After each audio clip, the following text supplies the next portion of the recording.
Morning, everyone.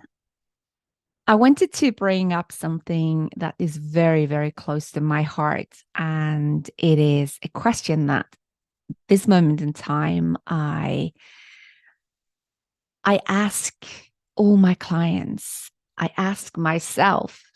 It's the question and the reflection that creates the biggest insight and brings me inspiration to take on what's going to be going forward. And I want to share that with you as well. What if you took a 180-degree turn and you looked back? You looked back over the year that has gone. And what you do is to sit down, close your eyes, and go down the memory lane and seek out what are the things that has impacted your life the most, that you know is going to be imperative in creating and designing the life that you want going forward. We want to spend some time on anchoring in our own experiences, give the body some evidence of how grateful you are for how your body is showing up, but also give your body the evidence of what you are capable of. I was doing this yesterday as it came quite natural to me. You know, I've always shared with all of you that an extension of my office is my bathtub. So you'll find me in my bathtub in the middle of the day. And I was laying there and I was contemplating over this year. And as so many of you know, I lost my son, Benjamin, on the 24th of March this year. I was so blessed to have him with me for 27 and a half years versus 7 years. That was the expectancy.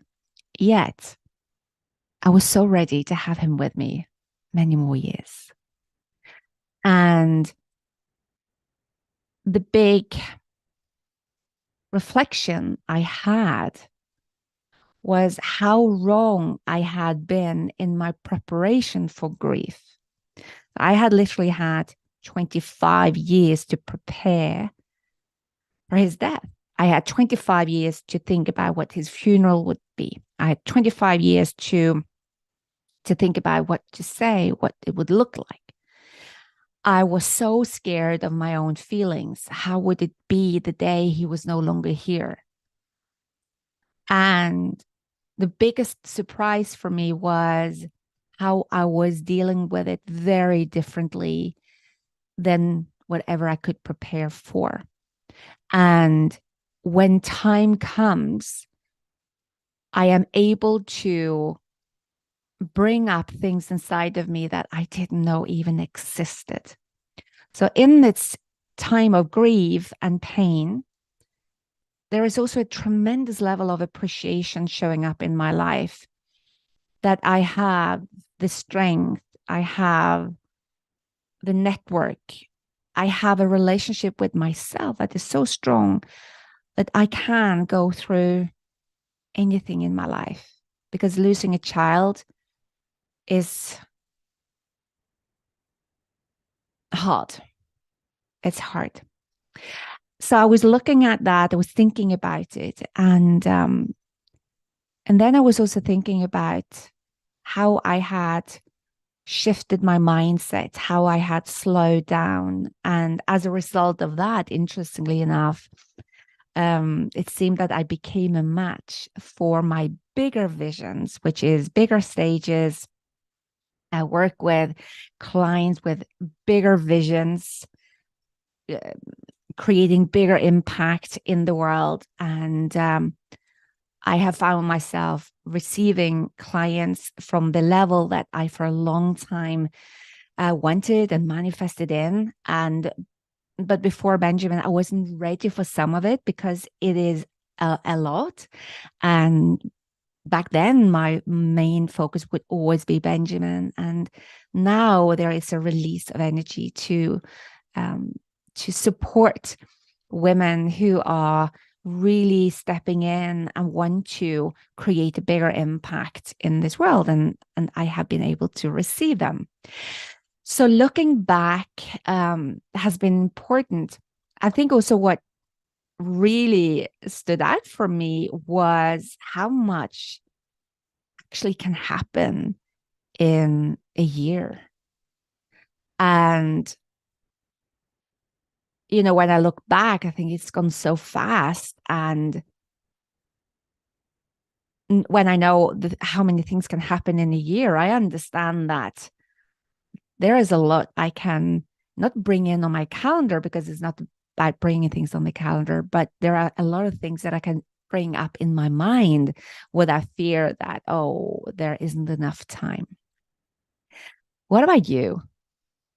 How has your year been? What has surprised you the most? I would love to hear from you. I would love to write it in the chat. First of all, I would love to hear from where you are listening in from, whether you're watching this live, whether you are listening to it as a replay. Yeah, where are you? Where are you listening in from? And if you could maybe name one thing that you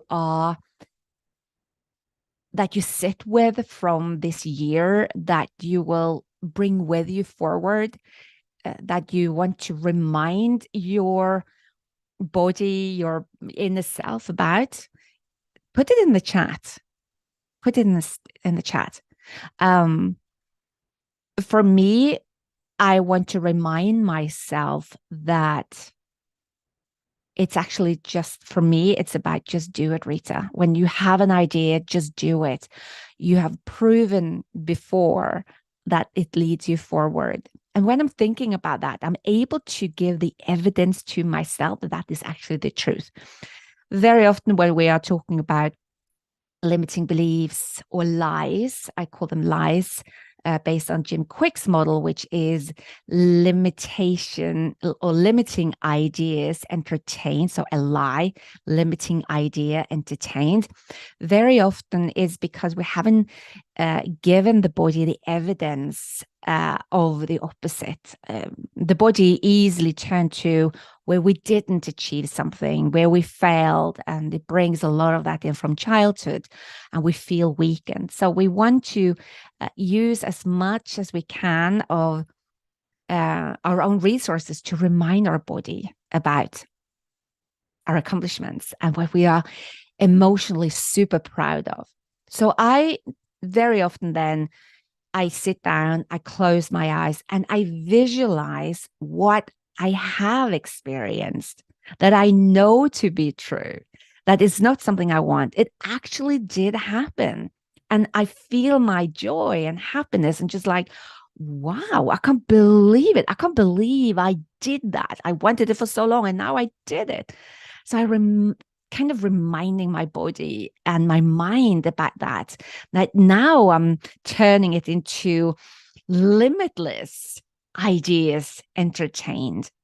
And I've given myself the proof of what I have already done.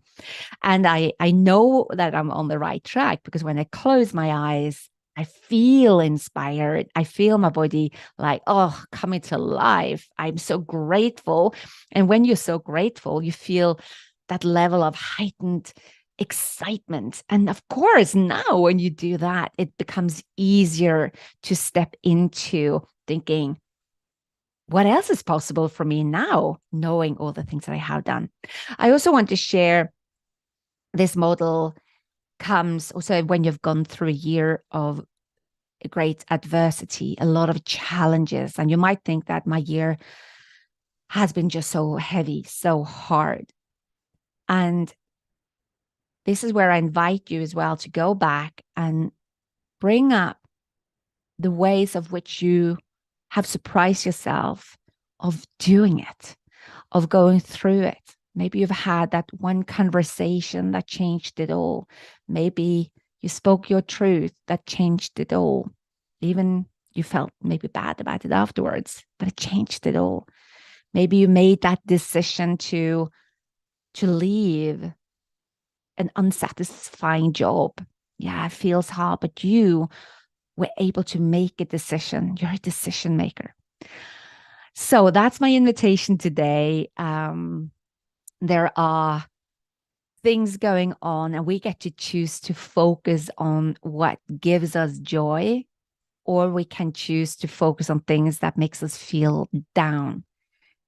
You know, freedom of choice is the greatest freedom, and we all get to choose how we want to look at our own situations. Use it wisely, because you can choose to look at things from a perspective that brings strength to you as we're going into a new season, a new year, right? So with that, I love to hear from you. I love connecting with you. I always love to connect with anyone who is posting anything on or commenting. I want to be in your network. Who knows? Who knows where collaboration comes from? So with that, I wish you a beautiful, beautiful day. Bye for now.